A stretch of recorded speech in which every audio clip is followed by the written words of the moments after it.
Assalamualaikum warahmatullahi wabarakatuh. Hai teman-teman, namaku Ahmad. Aku akan mengajak kalian belajar tentang PAI dan budi pekerti. Kita di kelas 4 akan membahas tentang Aku Cinta Nabi dan Rasul.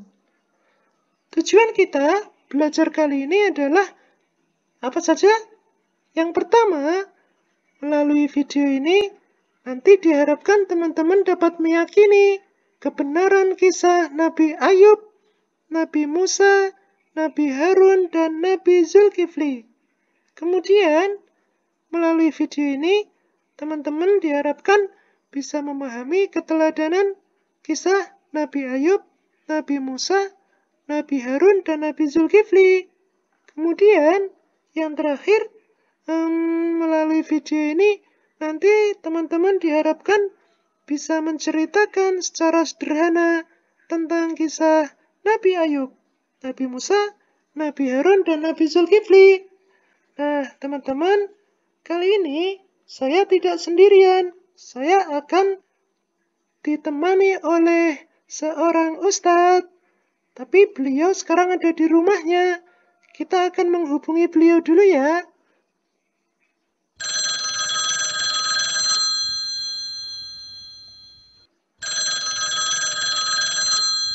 Assalamualaikum. Assalamualaikum Ustadz Syafi'i. Wah, kayaknya belum nyambung nih. Assalamualaikum Ustadz Syafi'i. Ya, waalaikumsalam. Ini Ahmad ya? Iya Ustadz. Gimana kabarnya Ahmad? Alhamdulillah baik Ustadz. Oh, alhamdulillah, saya juga baik-baik ini. Gimana Ahmad? Ada apa ini?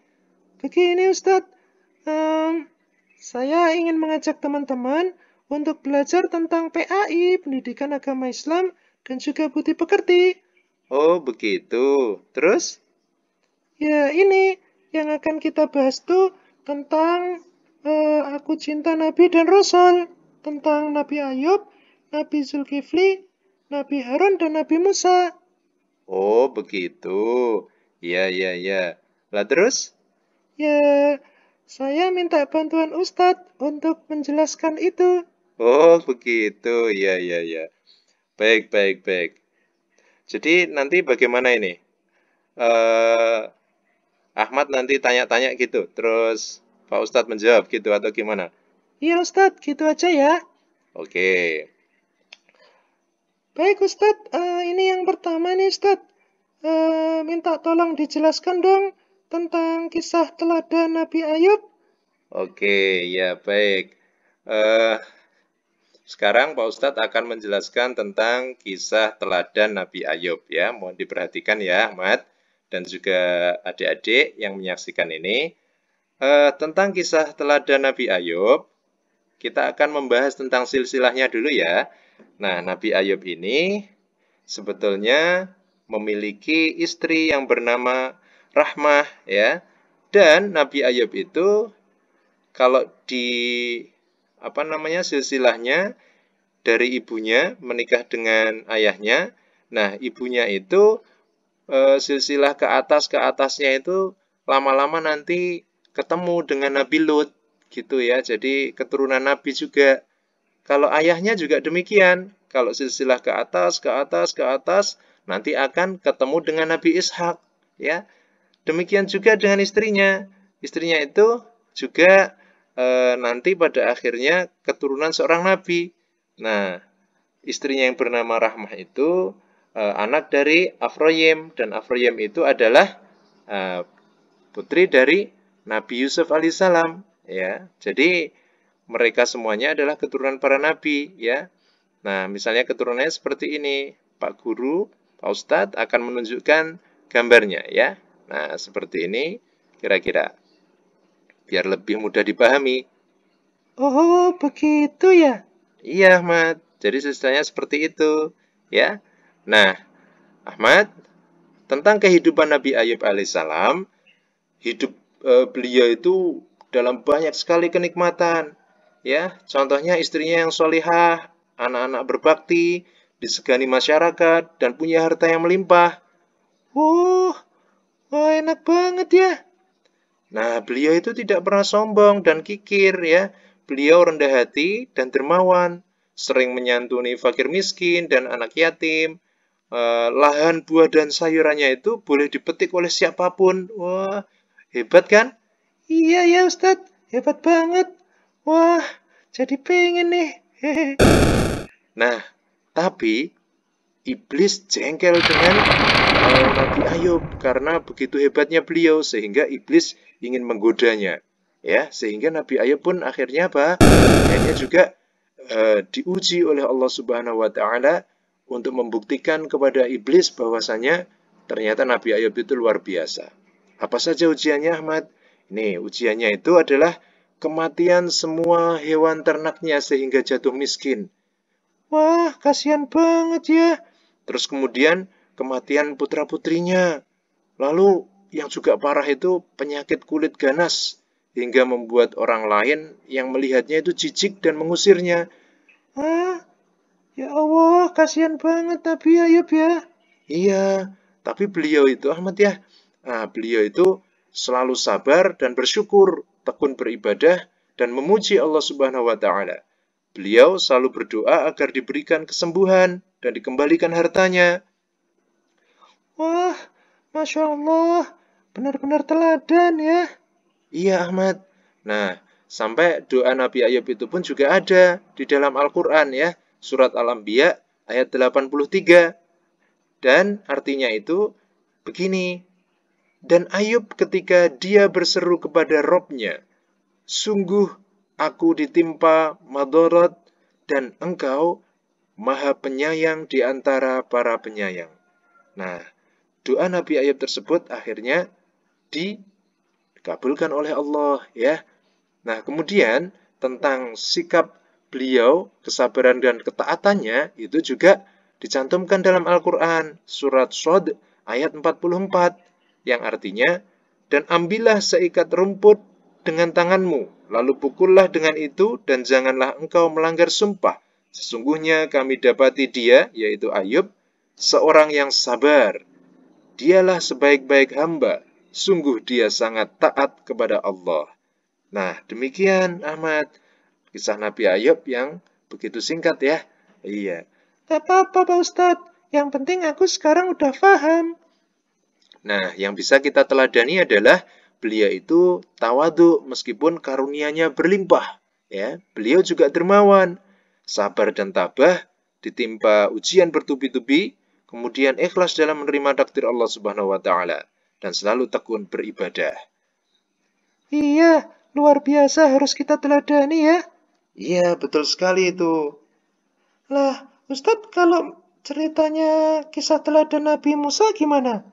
Oh, kalau kisah teladan Nabi Musa, Pak Ustadz akan jelasin tentang keturunannya dulu ya.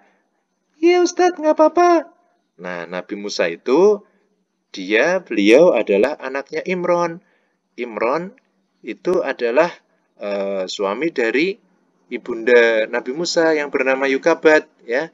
Dan Imron itu, kalau silsilahnya ditarik naik ke atas, itu beliau langsung ketemu dengan Nabi Yakub, Nabi Ishak, Nabi Ibrahim. Sehingga beliau itu keturunan para nabi juga. Luar biasa kan? Oh, begitu. Iya, seperti itu. Ini Pak Guru, Pak Ustadz akan menampilkan silsilahnya seperti ini. Iya, iya, iya, iya. Nah, berikutnya, Ahmad, tentang kehidupan Nabi Musa, beliau itu lahir pada zaman Raja Fir'aun yang keji, haus kekuasaan, hendak membunuh semua anak laki-laki yang lahir, karena ia bermimpi ada laki-laki Bani Israel yang akan menghancurkan kerajaan dan menumbangkan kekuasaannya. Wah, menakutkan sekali nih. Iya, kemudian bayi Musa berpisah dengan orang tuanya, dihanyutkan ke sungai Nil, lalu ditemukan oleh Aisyah, istri Fir'aun. Saat bayi Musa hendak dibunuh, Asia berhasil membujuk Fir'aun. Akhirnya apa? Bayi Musa dirawat oleh Asia di istana Fir'aun. Oh, begitu ya ternyata.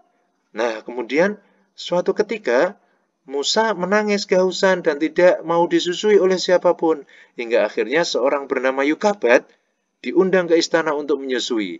Nah, akhirnya ibu dan anak bertemu kembali. Aisyah meminta Yukabat agar tinggal di sekitar istana untuk tetap menyusui Musa sampai 2 tahun. Nah, ketika Nabi Musa usianya 18 tahun, itu Nabi Musa sempat melerai, orang berkelahi, tetapi salah satunya justru menantang Nabi Musa. Terus Nabi Musa itu menampar orang itu dan meninggal seketika. Wah, padahal nggak sengaja ya. Musa menyesal dan berdoa hingga Allah akhirnya mengampuninya. Nabi Musa kuat banget ya berarti. Iya, kuat banget ya. Lah kemudian Fir'aun mendengar berita itu dan berusaha menangkap Musa, tetapi gagal. Nah, Musa berlari hingga sampai ke negeri Madian dan akhirnya di sana bertemu dengan Nabi Syuaib alaihissalam. Akhirnya Nabi Musa menikah dengan putri Nabi Syuaib. Wah, begitu tak ceritanya.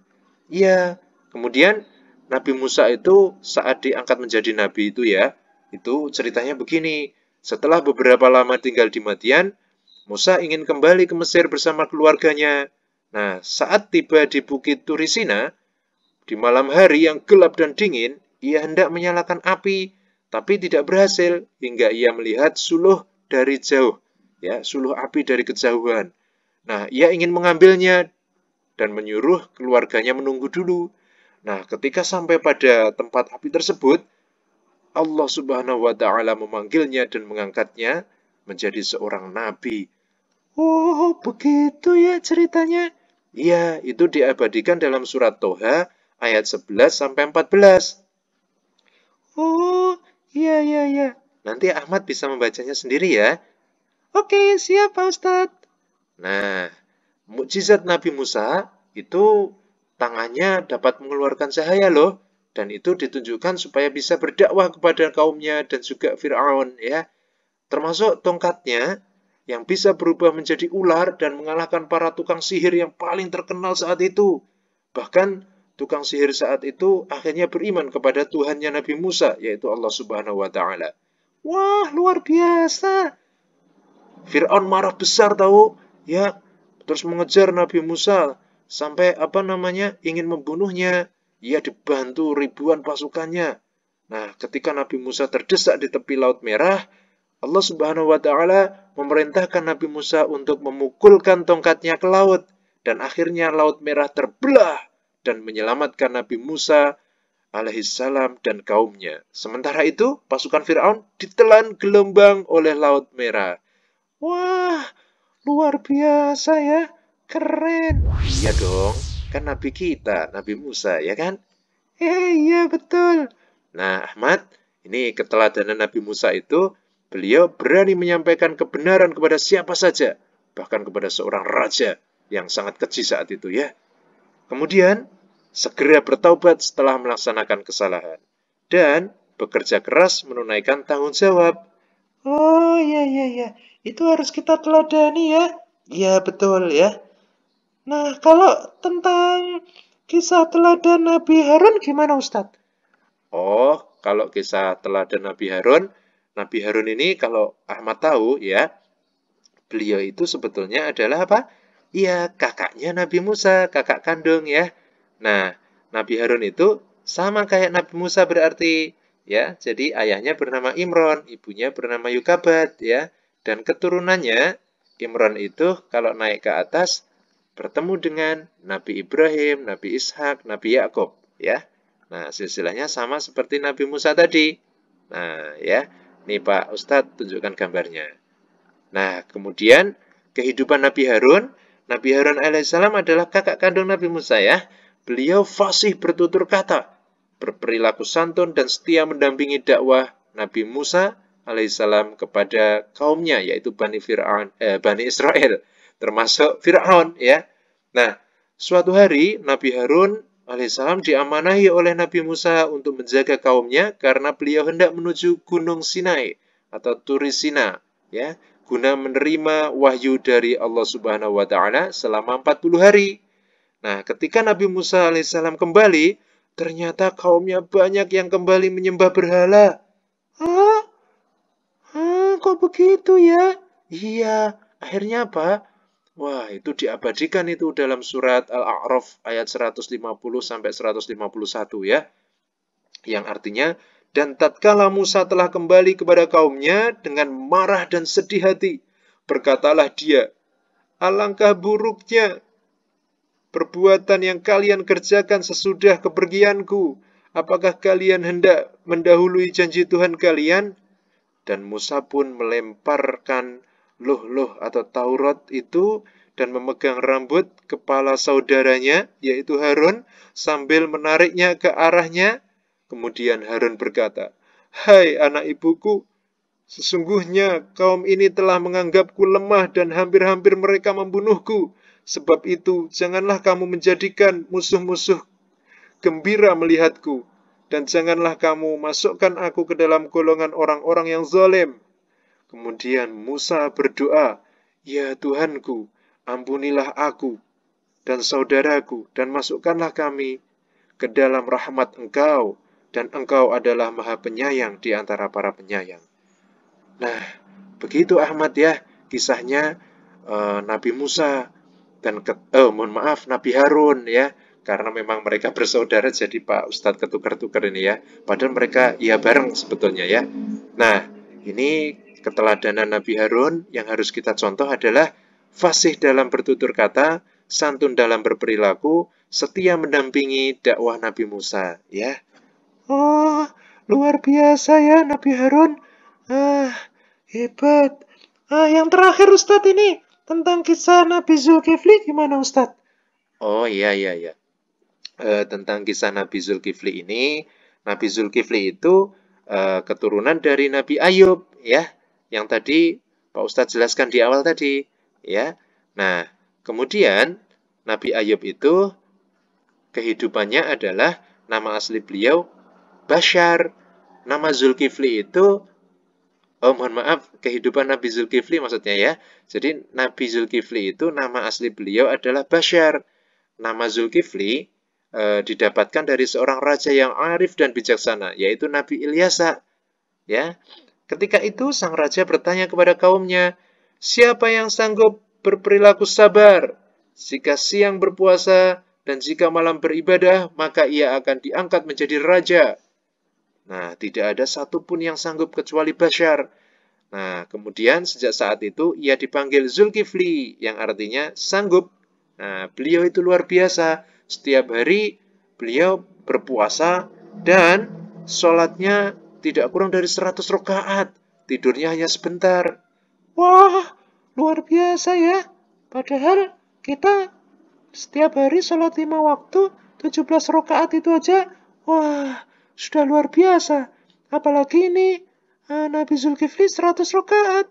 Iya Ahmad, luar biasa kan? Dan itu diabadikan oleh Allah dalam surat Al-Anbiya ayat 85 sampai 86. Yang artinya, dan ingatlah kisah Ismail, Idris, dan Zulkifli. Semua mereka termasuk orang-orang yang sabar, dan kami telah memasukkan mereka ke dalam rahmat kami. Sesungguhnya mereka termasuk orang-orang yang soleh. Nah, kemudian Ahmad, keteladanan yang bisa kita ambil dari kisah Nabi Zulkifli adalah beliau teguh menepati janji, baik penyabar dan bijaksana, dan juga pemimpin yang berakhlak mulia. Oh, begitu ya. Iya, begitu ya. Nah, Ahmad, ini supaya kalian lebih mendalam pemahamannya, Pak Ustadz akan mengajak untuk mengecek pemahaman kalian semuanya dengan cara mengerjakan soal-soal di buku paket PAI, halaman 57 sampai 58 di bagian A, B, dan C. Oke? Oke, siap. Nah, jika tugas kalian sudah selesai, silahkan difoto dan dikirimkan kepada guru PAI kelasnya masing-masing. Seperti itu. Demikian ya, Ahmad. Sudah cukup ya? Oh iya, Ustadz. Terima kasih banyak ya atas penjelasannya. Sangat bermanfaat. Ya, sama-sama. Kalau begitu Pak Ustadz pamit dulu ya. Assalamualaikum Ahmad. Oh ya, waalaikumsalam Pak Ustadz. Baik teman-teman, demikian pembelajaran kali ini. Semoga bermanfaat dan mohon maaf atas segala kekurangan. Dari saya, diakhiri. Assalamualaikum warahmatullahi wabarakatuh.